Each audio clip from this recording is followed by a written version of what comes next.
अस्सलाम वालेकुम स्टूडेंट्स, उम्मीद है आप सब खैरियत से होंगे। आज 4 तारीख है और तारीख का हम सेकंड टर्म पढ़ रहे हैं। इसमें बाब नंबर 3 जनूबी एशिया में मुसलमान। इसके हम मुख्तसर सवाल जो हैं ये है आपका होमवर्क होगा और इसको आपने लिखना है। मुख्तसर सवाल नंबर हमारे हैं 1, 2, 3 और 4 पेज नंबर 37 पर। ये मैं आपको यहाँ पर बताऊँगी। पेज नंबर 37 आप ओपन करेंगे।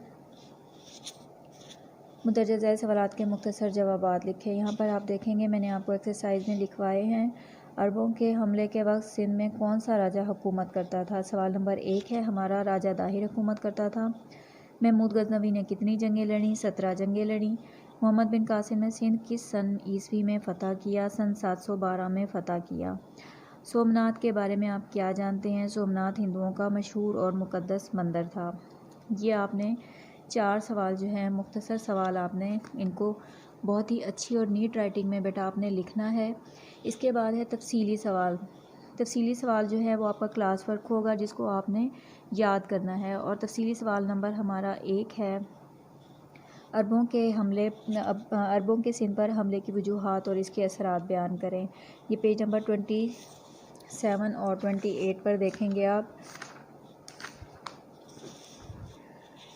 यहाँ पर मैंने आपको निशान लगवाया हुआ है क्लास वर्क के दौरान जब मैंने आपको सेकंड टर्म स्टार्ट करवाया था।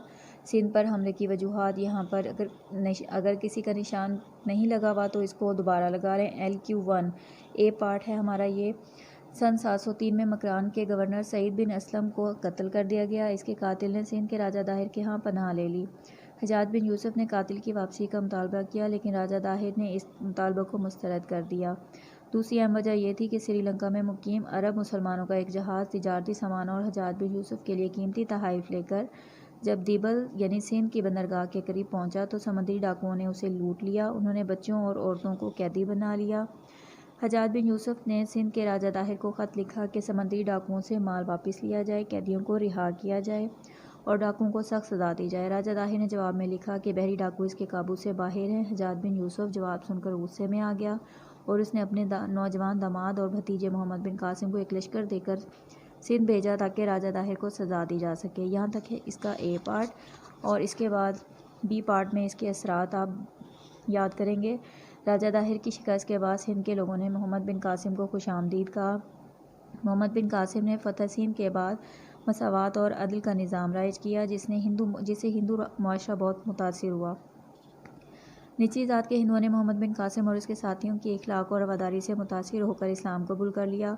मुसलमानों ने तालीम देने के लिए मदरसे खोले। हिंदी किताबों के अरबी में तर्जुमे किए गए। फ़तह सिंध के बाद बेशुमार उलमा, ताजिर और सनतकार सिंध में आबाद हो गए। जनूब मशरक़ी एशिया के साहिली इलाकों के साथ अरबों की तिजारत में भी इजाफा हुआ। यहाँ तक है LQ1 यानी तफसीली सवाल नंबर 1 का बी पार्ट ख़त्म हो रहा है। इसके बाद है हमारा तफसीली सवाल नंबर 2। सुल्तान महमूद गजनवी के बरे सगीर पर हमलों के बारे में तहरीर करें। इसी के नीचे ही हमारा तफसीली सवाल नंबर 2 हमारा स्टार्ट हो रहा है। सुल्तान महमूद गजनवी गजनी में पैदा हुआ।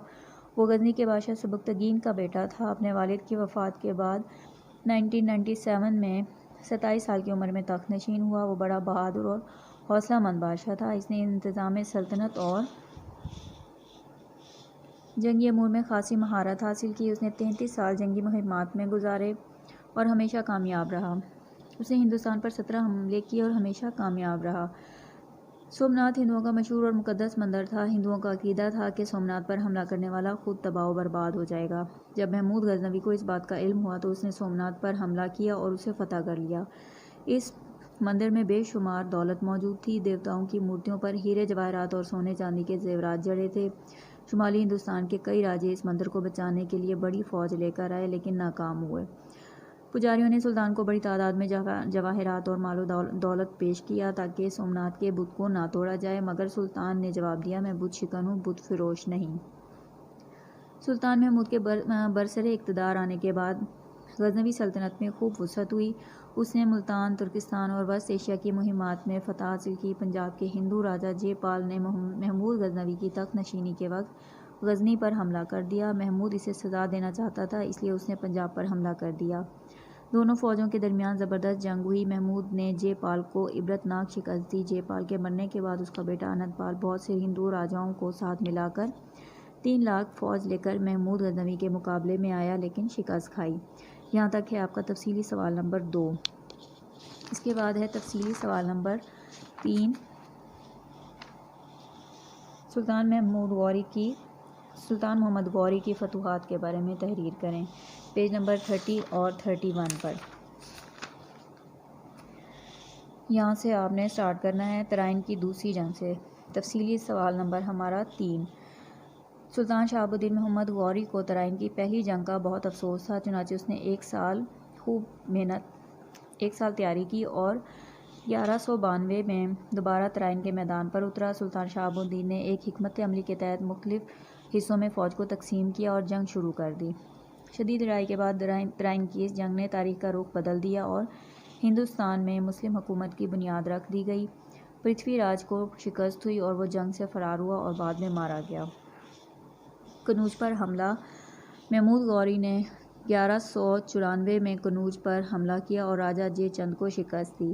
یہاں تک ہے بیٹا ہمارا تفصیلی سوال نمبر 3۔ اس کو آپ نے اچھی طرح سے یاد کرنا ہے اور اس کے ساتھ ہی آپ نے سوال نمبر 4 یعنی کہ تفصیلی سوال نمبر 4 بھی آپ نے یاد کرنا ہے۔ تفصیلی سوال نمبر 4 ہے ہمارا قطب الدین ایبک کی سیاسی بصیرت پر نوٹ لکھیں۔ یہ ہے ہمارا سوال پیج نمبر 31 پر۔ یہاں سے میں نے آپ کو نشان لگوایا تھا۔ قطب الدین ایبک 1206 میں سلطان کا لقب اختیار کر کے تخت نشین ہوا۔ وہ پہلا مسلمان بادشاہ تھا جس نے دہلی کو دارالسلطنت بنایا اور ہندوستان میں باقاعدہ مسلم حکمرانی کا آغاز ہوا۔ اس نے مفتوحہ علاقوں کے نظم و نسق اور امن و امان کی بحالی کی طرف خصوصی توجہ دی۔